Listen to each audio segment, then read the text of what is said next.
Yes. Mr. Jobs, you're a bright and influential man. Here it comes. It's sad and clear that on several counts you've discussed, you don't know what you're talking about. I would like, for example, for you to express in clear terms how, say, Java, in any of its incarnations, addresses the ideas embodied in OpenDoc. And when you're finished with that, perhaps you could tell us what you personally have been doing for the last 7 years.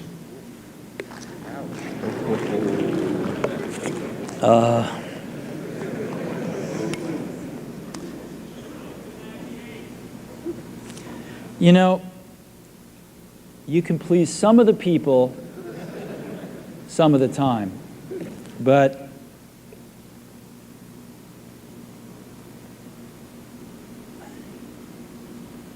one of the hardest things when you're trying to affect change is that people like this gentleman are right in some areas.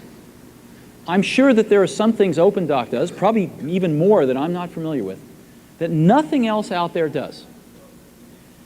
And I'm sure that you can make some demos, maybe a small commercial app that demonstrates those things.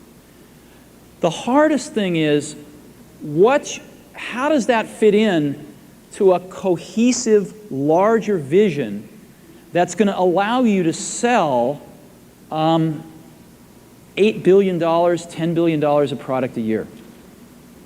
And one of the things I've always found is that you've got to start with the customer experience and work backwards to the technology. You can't start with the technology and try to figure out where you're going to try to sell it. And I've made this mistake probably more than anybody else in this room. And I've got the scar tissue to prove it. And I know that it's the case. And as we have tried to come up with a strategy and a vision for Apple, it started with what incredible benefits can we give to the customer? Where can we take the customer? Not starting with, let's sit down with the engineers and figure out what awesome technology we have, and then how are we going to market that. And I think that's the right path to take. I remember with the LaserWriter, we built the world's first small laser printers, you know. And there was awesome technology in that box. We had the first Canon laser printing, cheap laser printing engine in the world, in the United States here at Apple. We had a very wonderful printer controller that we designed. We had Adobe's PostScript software in there. We had AppleTalk in there. Just awesome technology in the box. And I remember seeing the first printout come out of it and just picking it up and looking at it and thinking, you know, we can sell this. Because you don't have to know anything about what's in that box. All we have to do is hold this up and go, do you want this? And if you can remember back to 1984, before laser printers, it was pretty startling to see that. People went, whoa, yes.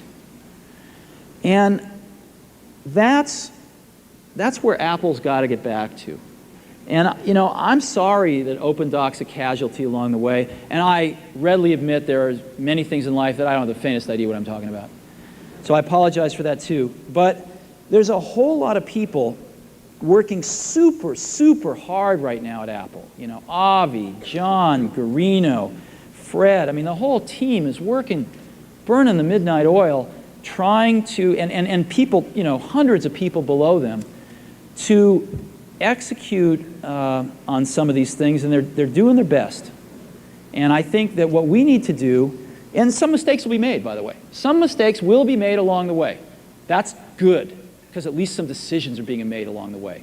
And we'll find the mistakes, we'll fix them. And I think what we need to do is support that team going through this very important stage as they work their butts off. They're all getting calls, being offered 3 times as much money to go do this, do that, the valley's hot, and none of them are leaving. And I think we need to support them and see them through this and write some damn good applications to support Apple out in the market. That's my own point of view. Mistakes will be made. Some people will be pissed off. Some people will not know what they're talking about. But I think it is so much better than where things were not very long ago. And I think we're going to get there.